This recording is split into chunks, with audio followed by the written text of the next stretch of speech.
So to start things off, the banned and restricted announcement in Standard is Alrund's Epiphany banned, Divide by Zero fully banned, Faceless Haven fully banned. This is a lot more than I was expecting. I was hoping for Alrund's Epiphany, and beyond Alrund's Epiphany, I was hoping for Goldspan Dragon and Isika's Chariot, because I felt like if Alrund's Epiphany is gone, then there's nothing holding back Isika's Chariot from just being by far and away the best mid-range option that you could play. And I am a little worried that's still where we're going to end up,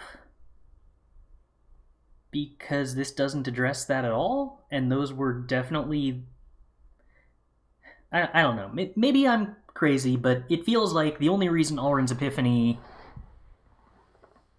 was so good in the... No, Alrund's Epiphany was good enough on its own, but like... Isika's Chariot decks were a huge problem originally, and the only reason they ever fell off is because Alrund's Epiphany was the only thing you could do that was better than them.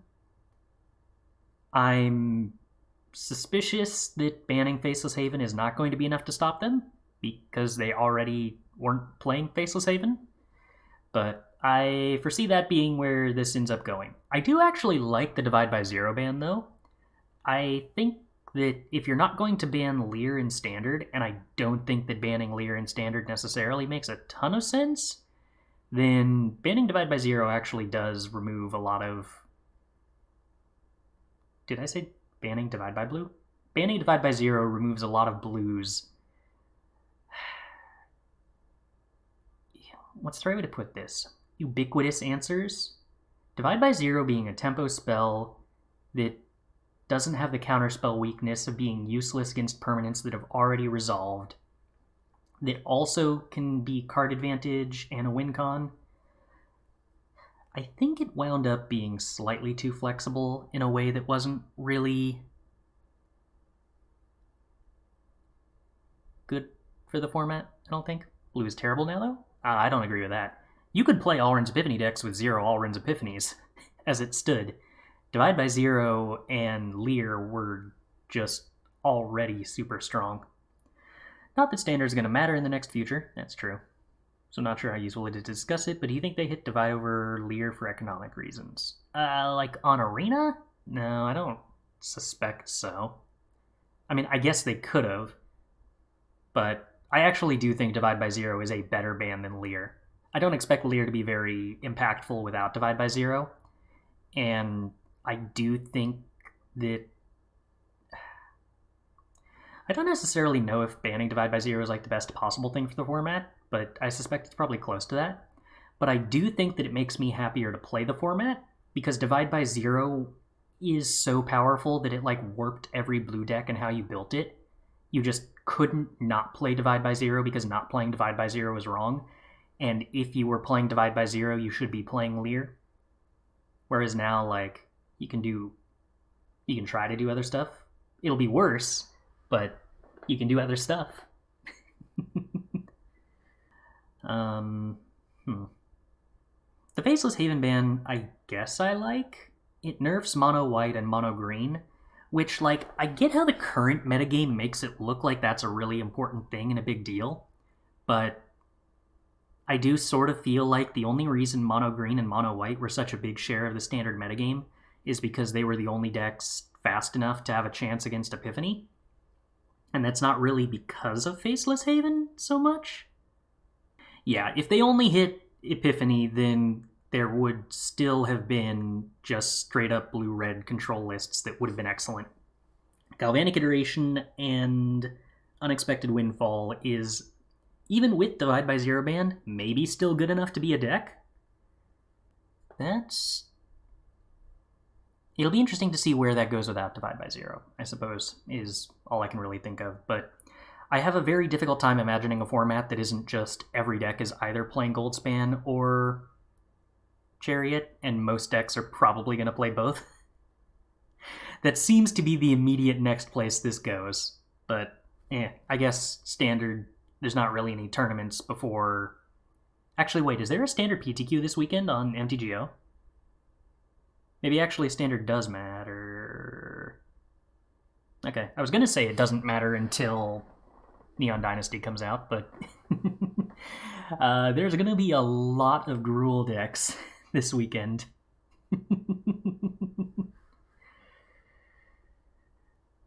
Competitive Magic doesn't matter anymore? I don't think that. There are always people willing to doom and gloom on Twitter, and today in particular, Star City Games deciding they don't want to do content production anymore has a lot of people also chomping at that bit.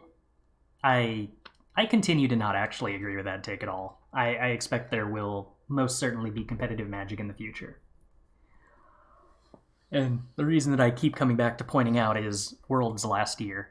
They decided to dump $1 million extra into the prize pool from their perspective because the public relations and continuing the idea that there is support for competitive Magic was important to them. And you don't waste $1 million unless you currently have plans to actually care about that goodwill. The SCG thing is like SCG as a company. And yeah, that has a lot more to do with the finances of SCG's model. And to be entirely honest, I suspect that has a lot more to do with COVID than competitive Magic. They did ban Haven in Standard. Be interesting to see where that goes.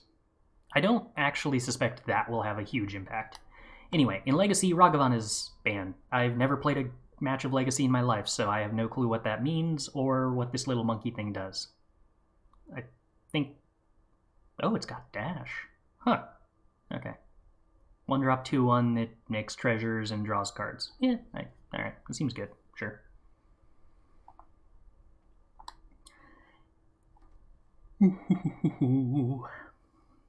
And then Historic Memory Lapse is actually banned, which means that I get some free rare wildcards. Happy with that. And then... This is all just reasoning, right? Yeah, okay. And then... we get to the real meat, which is rebalancing. These go live on the 27th, so not yet. So we got some stuff that has raw buffs. Sivarek, I believe... It used to be that your opponent could sacrifice stuff when you attacked instead of you getting a token. Now I guess they don't have that option. That seems mostly irrelevant. Symbol from parts. Oh yeah, that's true. With all the bans in Standard, I'm actually going to get... I guess Alrund's Bivny doesn't matter because that's a mythic. Divide by Zero's an uncommon. Okay, so I'm getting 4 rare wildcards for Faceless Havens, and 4 rare wildcards for Memory Lapse? Alright. Thought they said no wildcards back for the nerf. Not for nerfs, no, but they did actually ban Memory Lapse and Faceless Haven. Buffs are mostly irrelevant. They involve popular, casual cards. Yeah, I suspect that's probably true. Assemble from parts is down to a 4-mana reanimate at instant speed. Triple black, though, is a little intense, but... Oh, activate only is a sorcery. No, never mind. Not super stellar, but interesting. Blood Rage Alpha, still not super stellar even as a 4-4, but certainly a lot better because a 4-mana 4-3 with mediocre text was real embarrassing. Cloister Gargoyle. I'm assuming that venturing into the dungeon still sort of sucks and isn't worth trying to build around, but actually having ways to do it on a 2-mana curve is kind of interesting. That said, 2-mana 0-3 still sort of sucks. They could have just left this as an 0-4 and it still wouldn't be stellar. Most of us is infinite on Arena anyways? I don't know about that. I am certainly not infinite. I'm always scrounging for more rare wildcards. Dungeon Descent. I think this might be the most interesting one. So it no longer enters tapped, and you only have to pay 1 and tap it, and tap an untapped legendary creature you control. I don't think that dungeons are strong enough for that to be worthwhile, but it is interesting with something like Magda, potentially. Probably not. But, like, it's almost cute.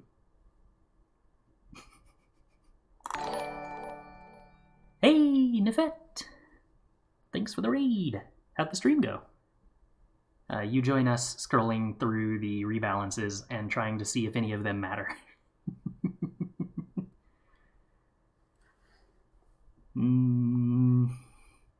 Alright, so Eliwick has an ultimate that's cheaper, I guess.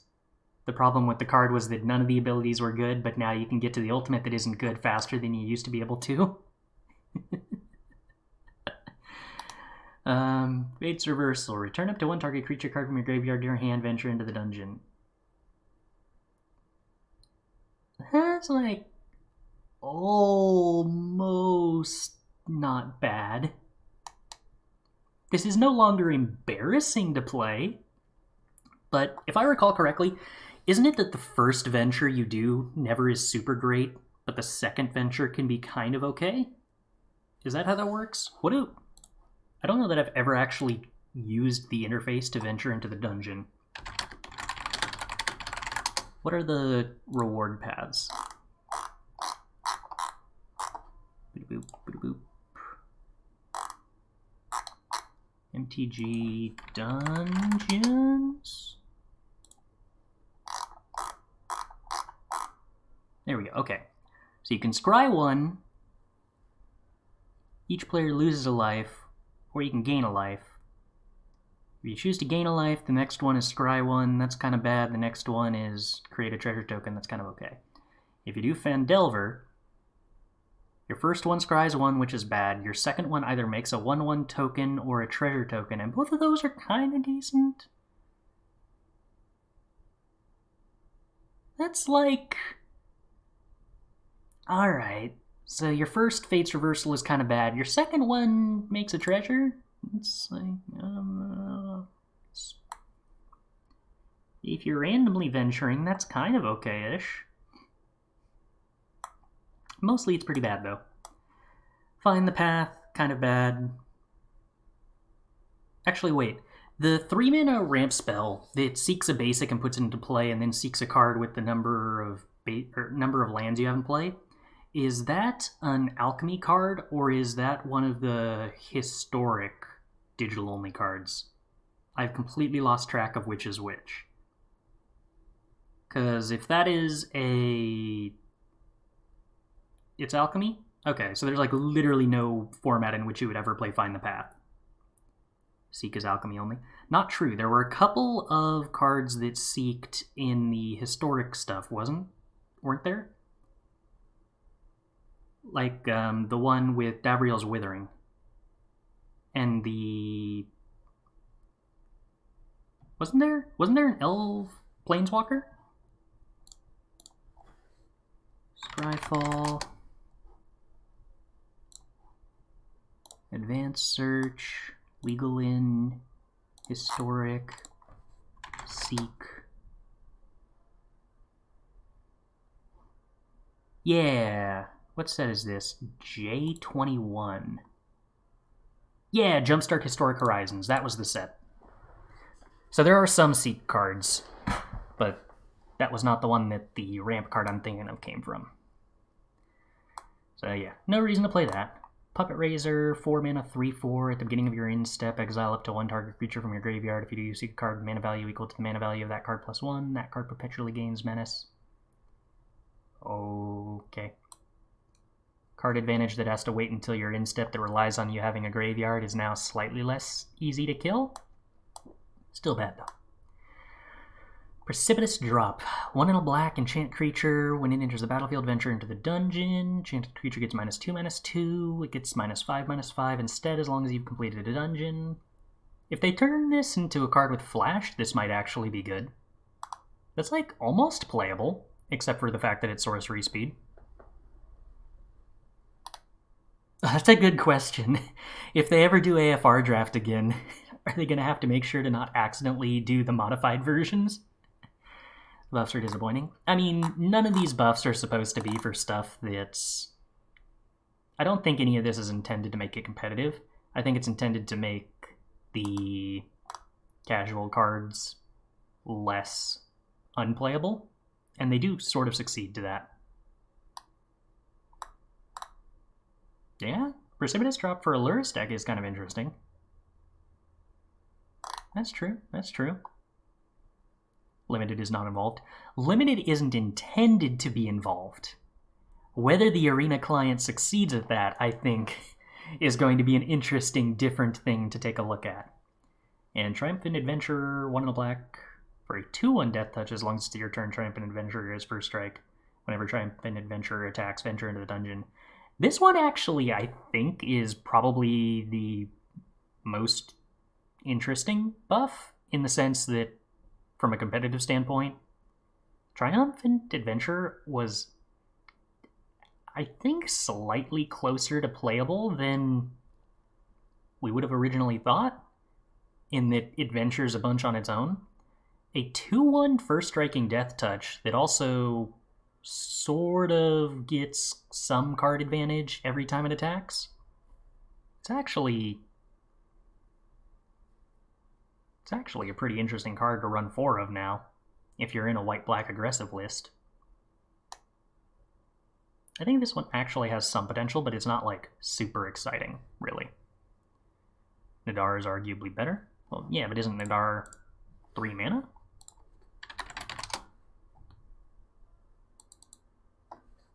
Scribe, MTG, Nadar?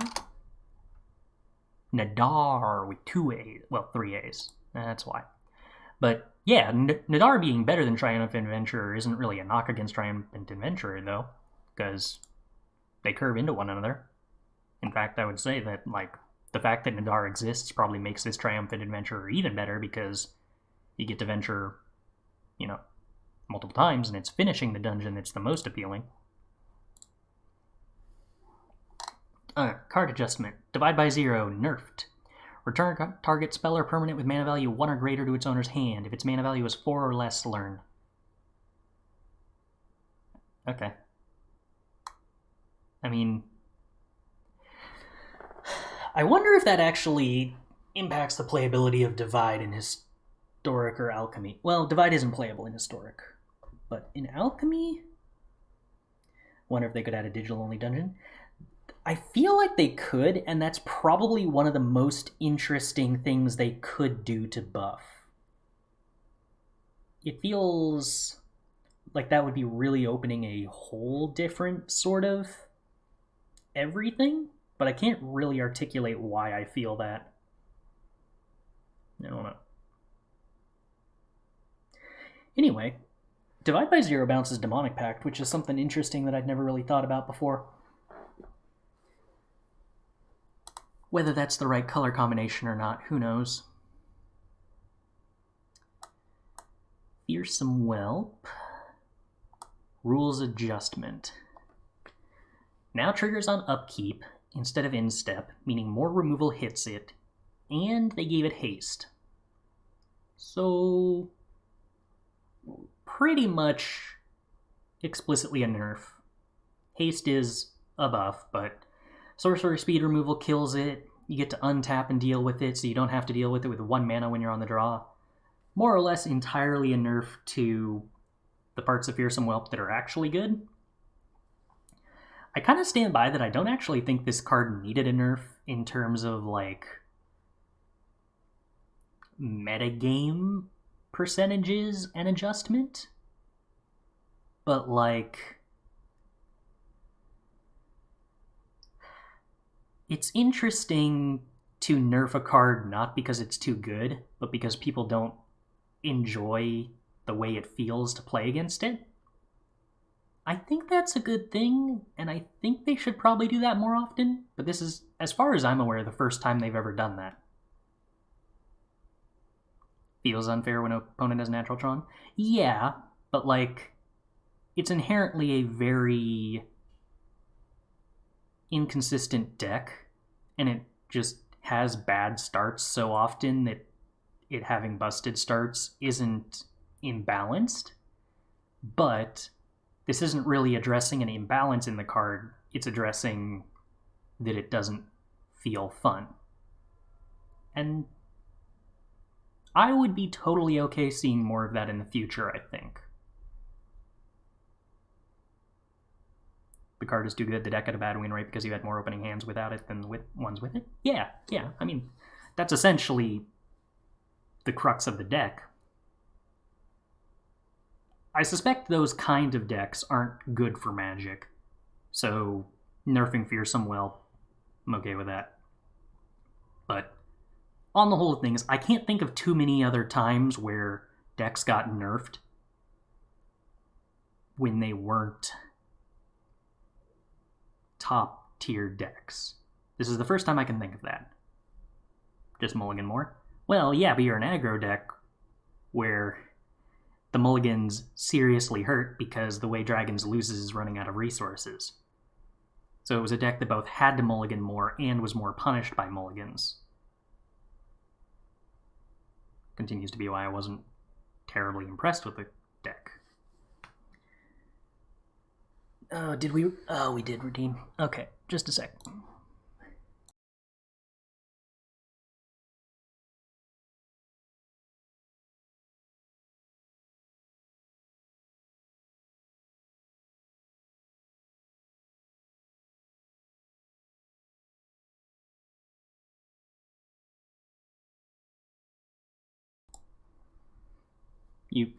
Alright.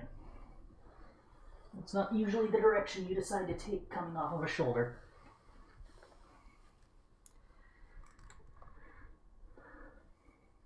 Oh, your jaw is all wet. You just stuffed your face into your water dispenser, didn't you?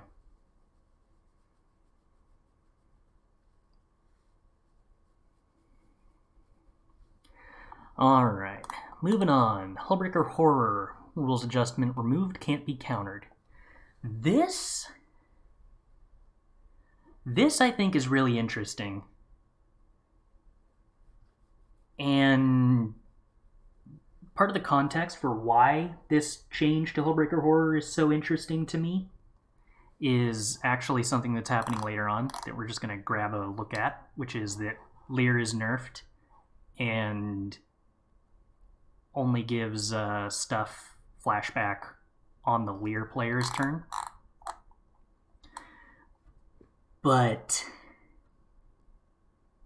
where to even begin? Hullbreaker Horror is not a hugely relevant card currently, and the decks that do play it don't typically play it as a way to win control mirrors, because at least main deck, but especially main deck and a little bit sideboard, there's just too many cheap effective answers that decks are already playing to Hullbreaker Horror for it to actually be a super stellar control mirror breaker. So in that sense, like, it doesn't make a huge difference. It wouldn't be oppressive enough in control mirrors for not being countered to be relevant. But because Lear is getting nerfed, fewer decks are going to play Divide by Zero and Fading Hope. And I guess that actually would mean that there's probably going to be less removal that super punishes Hullbreaker Horror and control mirrors, and therefore makes it more main deckable. It's a big difference for Historic, I guess, because it can get Archmage's Charmed. I was mostly thinking of the context of Alchemy. I can't say that I understand the metagame for Historic enough to say how big of a difference this is. But I think this might actually be kind of a interesting bit of foresight, that Hullbreaker Horror was the natural place for control decks to move after Lear and Epiphany get nerfed. Which, maybe making it counterable in those kind of places are interesting ways to change the card. It does make Disdainful Stroke a lot better overall.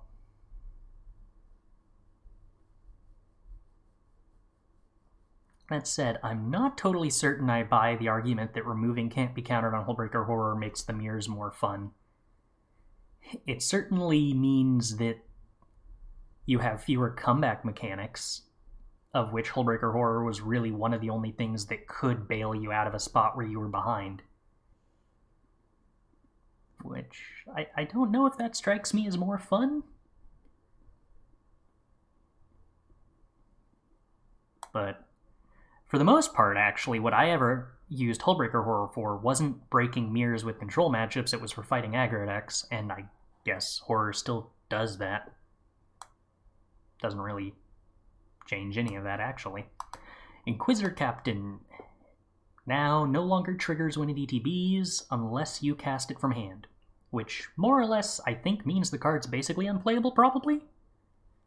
I have difficulty imagining Inquisitor Captain being good enough without that, on account of every deck that ever played it looked like it wasn't good enough without that.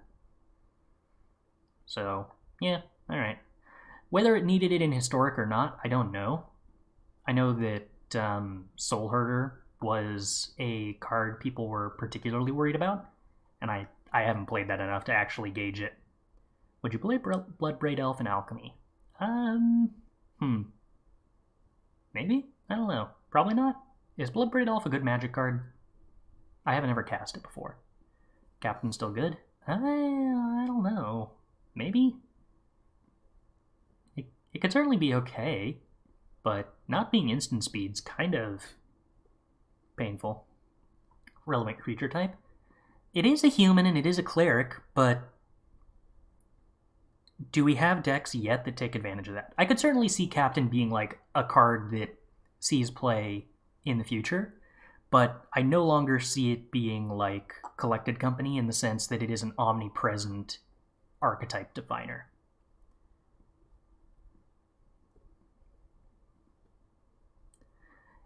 I would not be embarrassed to put Captain in a deck. Like, it does make sense as a top end for a white aggro deck. It just, like, I don't think that it's something like an Adeline where it's a card that is inherently making all of the other cards in your deck better. Or rather, it's not pushing the archetype so hard that it becomes viable. It's just a playable curve filler in an archetype now. Still great in Clerics? I actually think that's totally untrue. I don't think Inquisitor Captain is good at all in Clerics anymore because you can't Pyre of Heroes into it.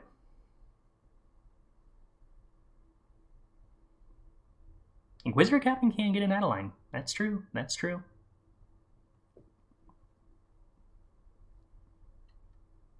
Yeah, it does incentivize every Clerics deck to cut blue at this point, doesn't it? Very true. Not gonna lie, these changes make me want to invest in Constructed less and less. I suppose that kind of is a factor of how you feel the way you're engaging with Magic and Arena in specific pinches your wallet. If a bunch of changes to the format that possibly make a deck you're playing not viable feel like it prices you out of the format, then I totally understand that. But as far as, like, if you're not yet feeling the pinch, I personally, as someone who is already deeply invested, appreciate getting to spend more money to have formats be more dynamic. To me personally, that is a worthwhile exchange.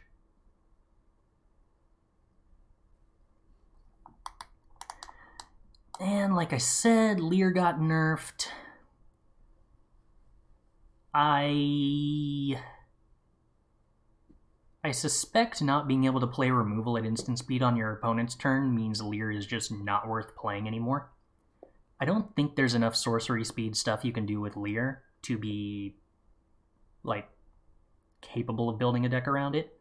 The most interesting thing is hand hate, but if you're not flashing back 1 mana removal and 2 mana removal with Lear, I don't think Lear is good enough to play. So that's mostly gone. Sanguine Brushstroke. Remove life gain from sacrificing the blood token. Kinda hate this. Wish they'd removed the opponent loses life instead of the you gain life.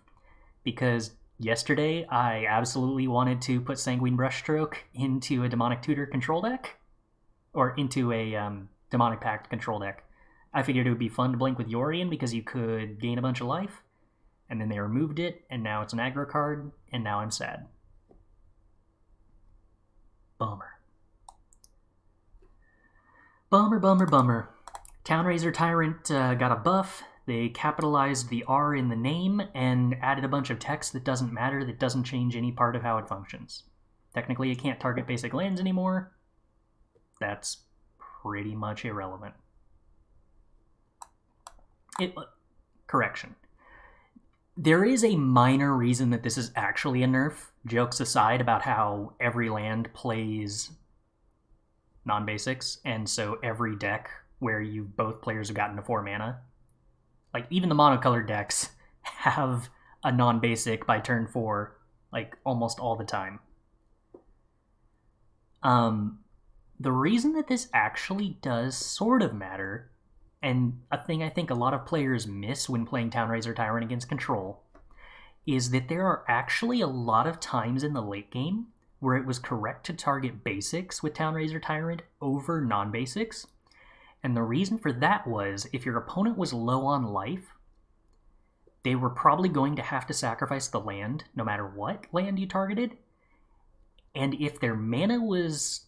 if their colors were to a point where they had redundant copies of every color of land, then the thing you wanted to target was the thing that was the most awkward for them to use the mana on their upkeep with. Meaning, if you know your opponent's deck plays blue and black instants that they would want to play on their upkeep, then you would target a Plains because you know that it's harder for them to use a Plains on their upkeep without maybe spending it towards a more expensive spell that they don't want to have to cast. Like, imagine you target an island and they divide by 0 something, or they... not divide by 0, that's too expensive. Imagine you know your opponent has a Vanishing Verse in hand, and you target an island. They can't cast the Vanishing Verse on their upkeep. They have to target or cast something more expensive and tap more of their mana down before knowing what they were going to draw. But if you targeted a white or a black source, they could Vanishing Verse you. Similarly, if you knew or suspected that your opponent had an Unsummon, then you might not want to target a blue source. And for that reason, it was frequently correct to target lands that were only 1 color of mana and not 2, and that was usually a basic. So losing that is a tiny, tiny, tiny nerf to a part of Townraiser Tyrant that most people completely ignored. Why did they capitalize the R? Probably because it's cooler. I like it better. But I'm a person who overcapitalizes everything. Real question, will Rahilda be fixed? I hope so, but they didn't mention it, and it is technically a balance change, so I suspect it probably won't be, but maybe it will. Card legality and balance changed. Fairy Time Raveler now costs 4 mana and has an extra starting loyalty, and the static ability only stops opponents from casting spells during the Teferi player's turn. I don't think this is good enough to play at 4 mana, but it is better. Maybe there's a combo deck that actually cares enough about Teferi bouncing their own stuff. I mean, if nothing else, it does bounce Demonic Pact, but also it's 4 mana instead of 3, and not curving out sucks. Next one's going to be Wilderness Reclamation. Maybe. I don't know how you change Wilderness Reclamation to make it playable but not busted, though. Teferi Macy play and Jeskai Creativity. Maybe? But, like, 4 mana is a lot of mana. Like, a lot of mana. Like, a lot of mana. I don't know. Maybe. Maybe. Untap on the opponent's upkeep? Yeah, I could see that possibly. I think that they would still be too good if it did that, though. I think it would still probably be too good. Because the way that Reclamation took over the game was not usually that, like, you played it and then immediately did something meaningful that turn. Leer plus Teferi? Is there any synergy there? You still can't cast the spells on your opponent's turn.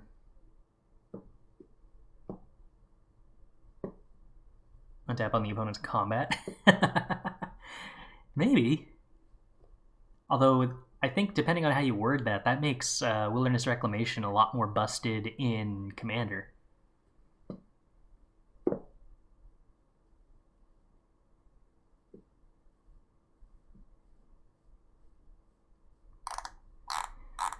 I think that's everything, though. So, where does that leave us? It leaves Standard in a weird spot where everything's going to be Goldspan Dragons and Asika's Chariots. It leaves Alchemy and Historic in a spot where all of the existing control decks are dead because of the Leer nerfs and nothing else really changes. I guess Clerics is bad. That puts Alchemy in a weird spot. Like, they just nerfed most of the decks that were good against werewolves. Where does that leave the Alchemy meta? Control deck's gone. I guess blue-red didn't really get super nerfed, so you could still play blue-red, but that was already bad against wolves. Mono-green lost its worst matchup. Actually, Mono-green just lost both of its worst matchups. Esper Control got super nerfed because of Leer, and Clerics got super nerfed because of Inquisitor Captain. Yeah, Orzhov's untouched. I think that deck is reasonable. Orzhov is a very 50-50 across the board kind of deck. It doesn't really have any stellar matchups, but it doesn't have any bad ones either. I don't think it's actually as good against green decks as a lot of Orzhov players think it is. Yeah, I don't know. I guess my immediate read is, looks like mono green is an extremely happy deck in Alchemy. Pretty good time to be casting Werewolf Pack Leaders? I don't know. I actually think this was bad for red-green. Yes, red-green lost some of the decks that preyed on it, but the decks that preyed on it preyed on mono-green harder, and mono-green is a bad matchup for green-red. Yeah. Gonna be a lot of green there. These alchemy changes are monthly, right? I don't know if we've actually had any kind of confirmation about how regularly they intend to make these. We're gonna see more Edgars now that blue is weaker. Yeah. I could definitely see that being a case. Edgar is a card that green-red really struggles with. Mono-green, a little bit less so because there's more trample, and they have a slightly easier time getting stuff bigger than it, but not really. But yeah, white-black might actually have the tools to adjust to green-based aggro. He's very true. Oh, you meant Werewolf Pack Leader. I thought you meant Wolf Pack Leader. Yeah, Wolf Pack Leader, not so exciting. Werewolf Pack Leader, very exciting. Agreed. Divide by Zero is banned. It's banned in Standard and nerfed in Alchemy. But more realistically, in Alchemy and Historic, Leer nerf impacts it more than the nerf to the actual card. Will Historic change at all significantly? I don't know enough about the nuances of the Historic game to say with confidence how much it will change, but I will say that Inquisitor Captain nerf there seems like it would be likely to have a big impact. Historic Sizer upon Teferi. Teferi is extremely unlikely to have a significant impact on Historic. This card is not super playable at 4 mana, I don't believe. But we'll see. I might be surprised.